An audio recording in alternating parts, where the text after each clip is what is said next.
What if the show that made you laugh for years was hiding secrets that would leave you speechless? The Golden Girls may have seemed like the perfect blend of humor, heart, and friendship. But behind the scenes, producers kept a few things tightly under wraps. From cast shakeups that almost happened, to shocking decisions made off camera, and personal stories that never made it to air. There's a lot fans were never told. Stay with us till the end, because the truth behind one of TV's most iconic shows might just surprise you. The show brought old friends back together. Here's something pretty cool that most fans don't know. The main actresses on The Golden Girls weren't exactly strangers when they started working together. They had actually crossed paths on other TV shows before. Bea Arthur and Rue McClanahan had already spent time together on the hit show Maude, where they had gotten to know each other's acting styles really well. On Maude, which ran from 1972 to 1978, Arthur played the outspoken title character, while McClanahan played her best friend Vivian. They worked together for 6 whole seasons, which means they had plenty of time to develop a comfortable working relationship and understand each other's comedic timing. And if that wasn't enough of a connection, Rue McClanahan had also worked with Betty White on another show called Mama's Family. This sitcom aired in the early 1980s and featured White as the sweet Ellen Harper Jackson, while McClanahan played Aunt Fran. Although they weren't on the show together for very long, it was still another opportunity for these talented actresses to work alongside each other and build that professional rapport. So when they all came together for The Golden Girls in 1985, it was kind of like a reunion of old friends rather than a bunch of strangers meeting for the first time. This probably helped explain why their on-screen chemistry felt so natural and easy right from the start. They didn't need much time to figure out how to work together because they had already done it before. It's like when you hang out with old friends. You just pick up right where you left off. And that's exactly what happened with these talented ladies. Bea Arthur served in the military.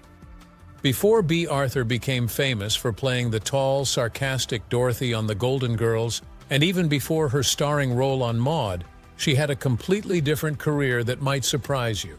During World War II, Arthur actually volunteered to join the United States Marine Corps. She was one of the very first members of the Women's Reserve, which was a pretty big deal at the time. But here's the really interesting part. She wasn't doing some desk job in an office somewhere. Nope, Arthur worked as both a typist and a truck driver for the military. Can you imagine Dorothy Zbornak behind the wheel of a massive military truck? It's hard to picture, but it just goes to show how tough and capable Bea Arthur really was. This experience probably helped shape the strong, no-nonsense character she became famous for playing later in life. Estelle Getty was scared of filming death scenes. Betty White shared a fascinating secret about her co-star Estelle Getty in her book called If You Ask Me. Apparently, Getty had a really deep fear of death, and it affected what kind of scenes she was willing to do on the show. White wrote that Getty was so terrified of dying that the writers had to be super careful about what they put in the scripts. They basically couldn't include any jokes about death or funeral scenes because Getty just couldn't handle them emotionally. It's kind of ironic when you think about it, since Sophia was this feisty old lady who wasn't afraid of anything, but the actress who played her had this very real, very human fear. The writers and producers respected her feelings and worked around this limitation, which just shows how much they cared about keeping their cast comfortable and happy while working on the show. Estelle Getty was actually younger than her TV daughter. This is one of those facts that completely blows people's minds when they find out. On The Golden Girls, Estelle Getty played Sophia Petrillo, the tiny, elderly mother who was always getting into trouble with her sharp comments. Her daughter Dorothy, played by Bea Arthur, was constantly threatening to send her to the Shady Pines nursing home. But here's the wild part. In real life, Estelle Getty was actually a full year younger than Bea Arthur. Yep, the mother was younger than the daughter. Getty's incredible acting skills and the amazing work of the makeup department made her look so much older that nobody watching at home would have ever guessed.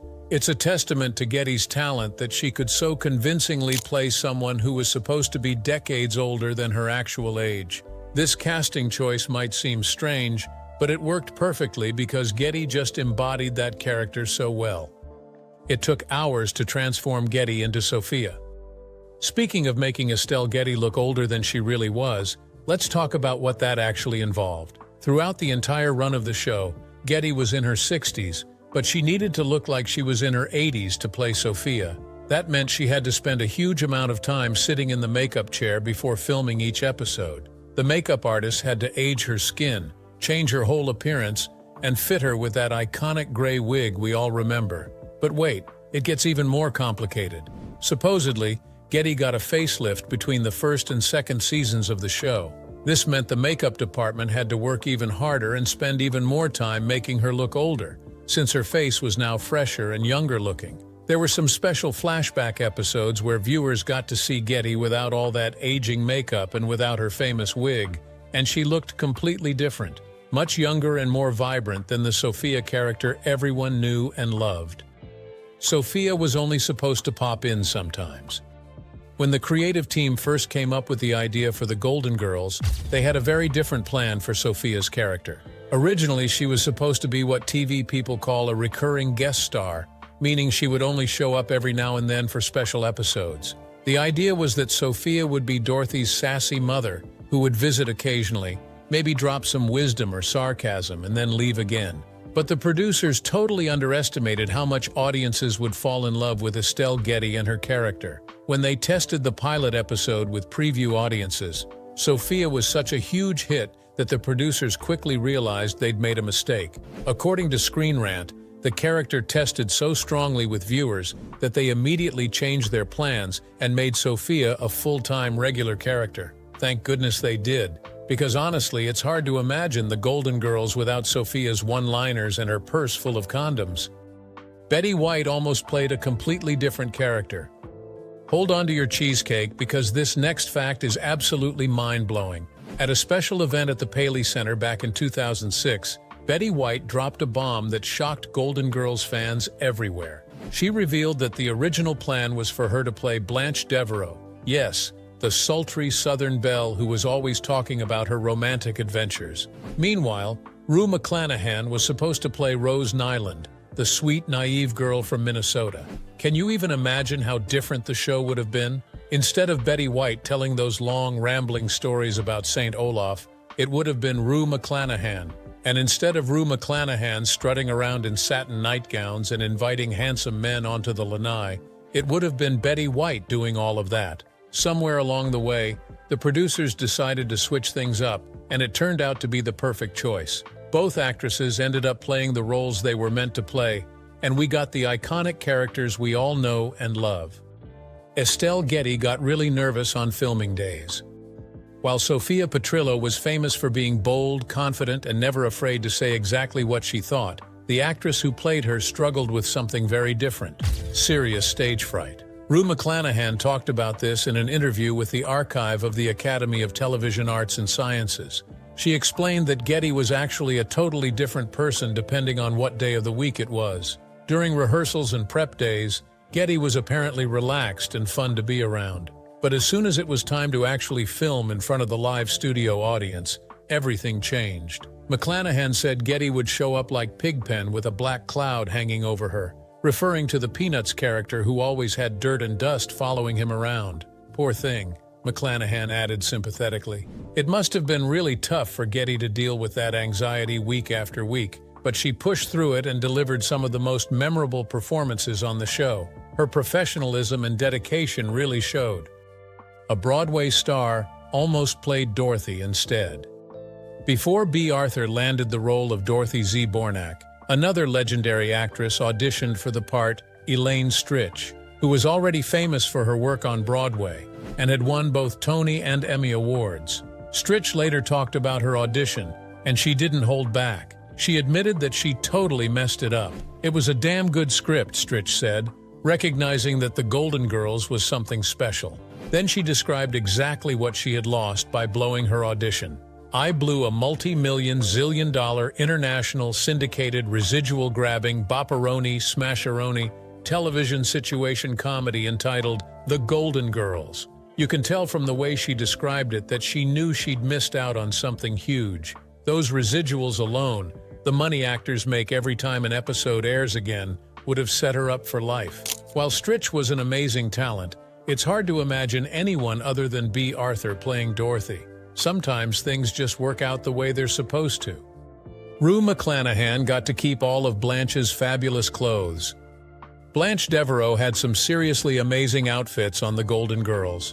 She was always wearing gorgeous satin nightgowns, loungewear, and those big shoulder-padded power blazers that were so popular in the 1980s. Her wardrobe was a huge part of her character.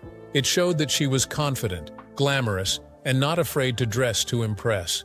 Well, Rue McClanahan loved those clothes just as much as fans did. In fact, she loved them so much that she actually put a special clause in her contract that said she got to keep all of Blanche's outfits after filming. That's right. Every single piece of clothing her character wore became part of McClanahan's personal wardrobe. She ended up with so many clothes that she had to get creative about where to store them all. She actually converted an entire kitchen in her New York City apartment into a giant closet just to house her expanded wardrobe collection. Talk about a great job perk. Most of us just get free coffee or a discount on lunch, but McClanahan got a whole new wardrobe. The cast performed for British royalty. The Golden Girls became so popular that it didn't just have fans in America, it had fans all around the world, including some very famous ones. One of the show's biggest fans was the Queen Mother of England, Elizabeth herself.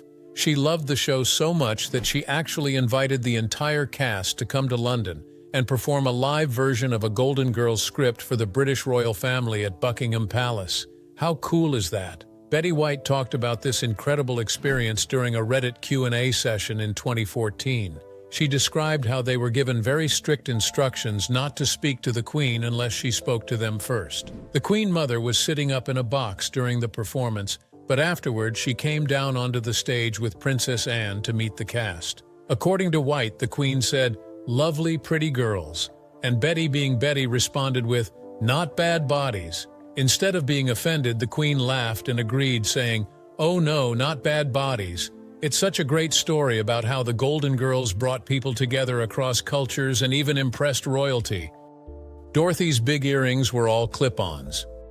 One of Dorothy's most recognizable style choices was her collection of large, bold statement earrings. She wore them in almost every episode, and they became part of her signature look. Those earrings helped define her character. They showed she was confident and wasn't afraid to stand out. But here's something most fans never knew. Bea Arthur didn't actually have pierced ears. That means every single pair of earrings that Dorothy wore throughout the entire series was clip-ons. If you go back and watch the show now knowing this fact, you might notice them differently. Arthur had to wear these clip-on earrings for hours during filming, which probably wasn't the most comfortable thing in the world. Clip-ons can pinch and hurt after a while, but Arthur never complained. She just made it work and looked fabulous doing it. It's one of those small behind-the-scenes details that shows how much effort went into every aspect of creating these beloved characters. There was almost a fifth roommate in the house. The Golden Girls we know and love featured 4 main characters living together in that Miami house. But in the very first pilot episode, there was actually a 5th person living there. The original script included a character named Coco, who was an openly gay butler played by an actor named Charles Levin. Coco appeared in the pilot episode, helping out around the house and interacting with the ladies. But when the show was picked up as a full series, the producers made the decision to cut Coco completely. According to reports, they didn't want to take attention away from the 4 main women and their dynamic together. They felt that having another regular character in the house might dilute what made the show special, which was the relationship between these 4 very different women. While it might have been interesting to see how a 5th character would have worked, the producers were probably right. The chemistry between Blanche, Rose, Dorothy, and Sophia was so perfect that adding anyone else might have messed it up. Betty White and Rue McClanahan were real-life friends too. One of the reasons the Golden Girls felt so genuine and warm was because some of that friendship was real. Betty White and Rue McClanahan didn't just pretend to be friends on camera, they actually enjoyed spending time together off-screen too. McClanahan once revealed that she and White were both huge fans of word games, and they would play them together every single day while working on the show. "We had games going all the time off camera," McClanahan explained, whether they were waiting between scenes, sitting in the makeup chair, or just hanging out during breaks. These two would be playing word games together. It's such a sweet image.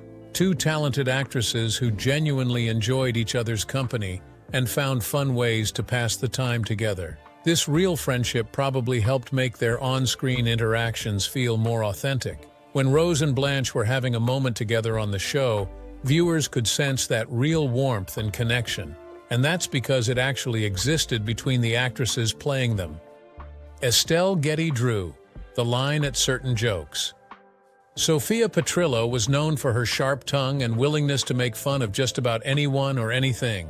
She never seemed to hold back, and that's what made her so funny. But in real life, Estelle Getty was actually very thoughtful and careful about the kinds of jokes she was willing to tell. In an interview, Getty explained her philosophy. "I have a thing about gratuitous pain." She went on to clarify what she meant by that. She refused to make fun of people for things they couldn't control or change about themselves. "Why would you make fun of somebody who's fat or who's cross-eyed or who's bald?" she asked. Getty believed that comedy should punch up, not down, and she wouldn't participate in jokes that hurt vulnerable people. She specifically mentioned that she wouldn't do gay-bashing jokes, which was pretty progressive for that time period. Getty understood that while Sophia could be sassy and sarcastic, there was a difference between clever humor and cruel humor. She made sure her character stayed on the right side of that line.